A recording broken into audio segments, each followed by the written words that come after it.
Hey, this is Wes from the Darcys, and we're at Big Rock, Liberty Commons, and this is Beers with Bands.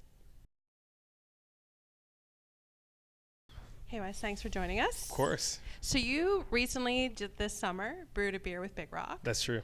What goes into a band brewing a beer with a brewery? Like what did you have? No.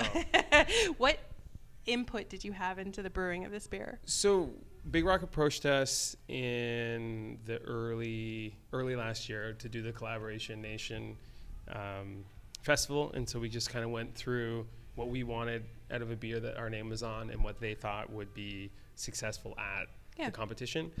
And we were going to do something really simple, really easy drinking, but we needed sort of like an extra selling point. And so we went through a couple different ideas like blood orange and things like that. And then we settled on grapefruit, and I think it's been perfect. And the name Poolside Lager, who came up with that? That's a good question. I think it was just in like a bundle of options, and it just fit with our brand so perfectly. Yeah, because the color is very much your aesthetic lately. Yeah, we were big on the color palette. It was something that we were really into. The only downside of the grapefruit is that everyone thinks it's a Radler, which it's not. Right? Which it's not. You got to go through. It's a beer with grapefruit in it. So you can still get drunk if you drink it. Nice. Mm-hmm. And yeah, it's a nice healthy 4%. So yeah, it's still a good crushable but impactful beer. And that was the big thing that we wanted to. We were sort of rallying against the 9%. Yeah. We wanted to make something that was a little bit more casual. Absolutely. Mm-hmm. So let's go back to first. Do you remember the first beer you ever had? I do remember the first sip of beer I had. I don't remember what it was, but I remember I was a child. It was at a Christmas party. I grabbed it. I opened it. I hated it. And I think that put me off for a number of years. And then as I got older and more stressed out, beer tasted better and better. And then do you remember your most significant beer experience aside from being a child? I remember we went to Ireland for a festival, and we came in late, but the time difference was all screwed up. So I think we got there at noon or something, but it was very late for us, and we'd been up all night. And I was thrown out of the James Gate Guinness brewery because Jason and I had 2 pints of Guinness and fallen asleep at the top of the tower. So because they thought you drank too much, but it was really sleep. I was just jet lag. I had like a beer and a half and was like just asleep. So we probably drank on the flight, but yeah, so it was the most casual throwing out of any place I've ever been a part of. But nice. Yeah, I do remember that. And and then this was a big thing for us. I think that playing the festival, the beer collaboration festival, and then winning on stage, which was really cool. And the guys from, we beat Doug Gilmore, we beat Big Wreck. And Big Wreck showed up for the announcement of the winners. And they walked on stage, I guess, with some presumption that they might be the winners. Nice. And they did not win. Nice. That must have felt good. Screw you, Big Wreck. No, they're great. On the same trend of first, do you remember the first concert you ever attended? Yeah. So the first concert I ever attended was Rolling Stones Voodoo Lounge, Skydome. That's a good first concert. And then the first concert I wanted to go to was Bush at what was now the Bud Station, formerly the Amphitheater. Wow. Yeah. That's good. And what about first CD or cassette tape, if it applies? First cassette tape was the Top Gun soundtrack. Oh, nice. And then the first CD I bought, that's a great question. My dad listens to a lot of music, so there was always CDs around. Even things that I would want would sort of already be there. But I remember lining up for Melancholy, Infinite Sadness was a big one for me. I remember, I don't know what the first CD I ever bought was. Oh. That was a big one. Yeah, what are you currently listening to? What is on your radar, The new Lana Del Rey record I've been listening to a lot. There's a new Jungle song, which I really like, that came out. I actually like that Jonas Brothers song, Human. I love that song. Yeah, and now it comes on all the time wherever I'm out. I'm like, so a lot of contemporary pop music. Jason and I work on a lot of records for other people, so I feel like I have to stay current with what's happening. So I know a lot more Lizzo lyrics than I would have thought I would have a few years ago. But are you 100% that? Yeah, exactly. So nice. It's just it's a lot of pop stuff. But I bought brand new headphones today. I spent a ton of money. They arrived in the mail this morning, and I put on the oft-overlooked Radiohead record, Hail the Thief. Listened to that in full. Loved it. Nice. So that was the first CD I ever skipped school and drove to HMV and bought. And the only time I ever did that. So that Nice. counts as a big CD moment in my life. That's good. What about drinking a lot of right now? And it doesn't necessarily have to be beer. So I find that I don't drink that much. I drink in Are you a pockets. coffee person, or is there? Well, no, what I was going to say is I'm just mindful of my mental wellness and if I'm drinking too much and how that affects me. And then also just I'm old now. So if I drink too much, it becomes problematic for other reasons.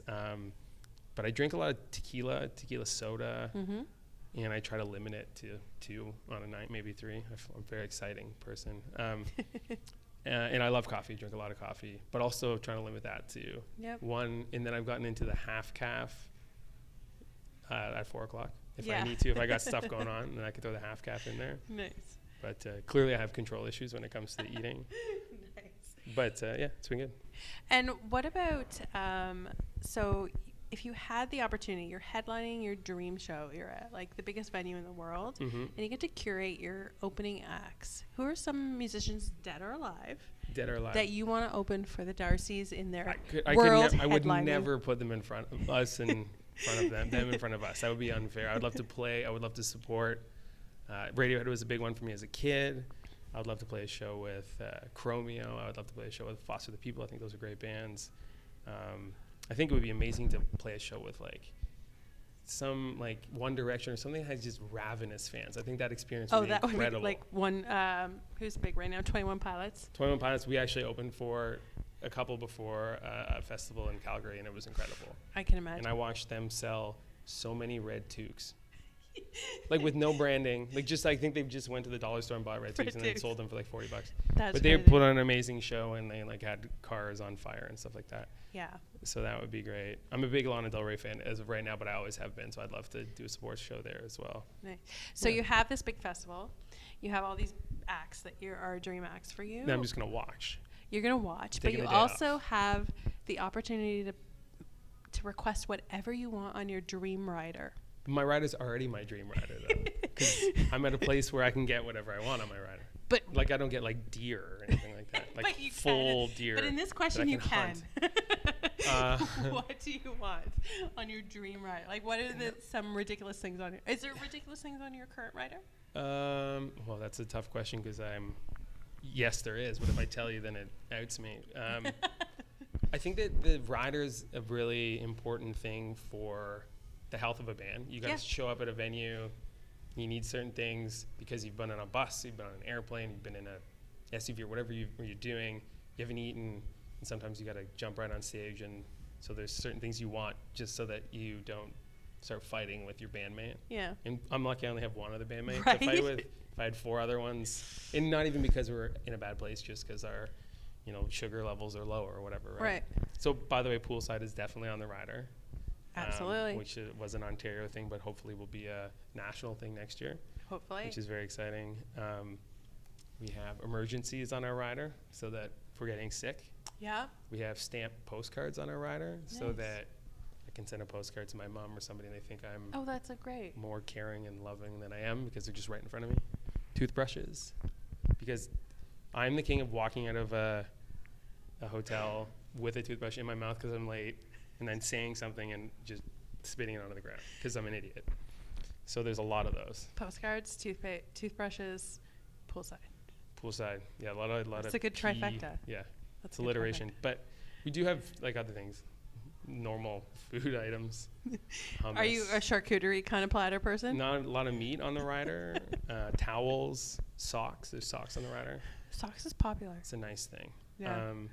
Some Guinness on the rider, some local beer on the rider, it's a bottle of tequila on the rider, bottle of Skin Contact, bottle of Red. There's food too. There's definitely food. I just don't know what it is. Nice. The thing about the rider, I don't know if people talk to you about the rider, but there's the things that you want when you get to the venue, and then there's the things that you're getting because you have guests that just come and destroy your rider, and that's what it's for. And people don't realize that. It's not like I'm drinking 48 beers and 2 bottles of liquor and 4 bottles of wine. Like, you have guests and they come and they visit and then they drink it all. Now, is there different things for before you go on stage to after you go on there's stage? more like sandwiches and soda water and just are you like carb loading before the show? Just anything that, cause usually we don't eat, and it's like you'll eat something small at the hotel and then you'll just jump into this thing that is playing a show, and you need to sort of balance. Nice. Whatever it is good. So, Nice. and then everyone just comes and drinks all the poolside without really asking. Nice. Mm-hmm. So you've brewed a beer. We know that. Poolside Lager from Big Rock. What if you got to brew your own West beer? So you get It's pretty close, though. I know. Yeah. But here's your opportunity. Your West beer, your own secret ingredient, anything in the world. And you get to call it one of your song names. What are you brewing? That's a great question. When is this coming out? Do you know when this will be out? Maybe summer 2020? We'll No. This interview, not the beer. The beer could be coming. I could definitely be making a second beer in my life. You never know. Like Maybe I'm in a couple making weeks? a winter themed beer called Fireside with Big Rock. It's possible that's already Poolside happening. Fireside. That's good.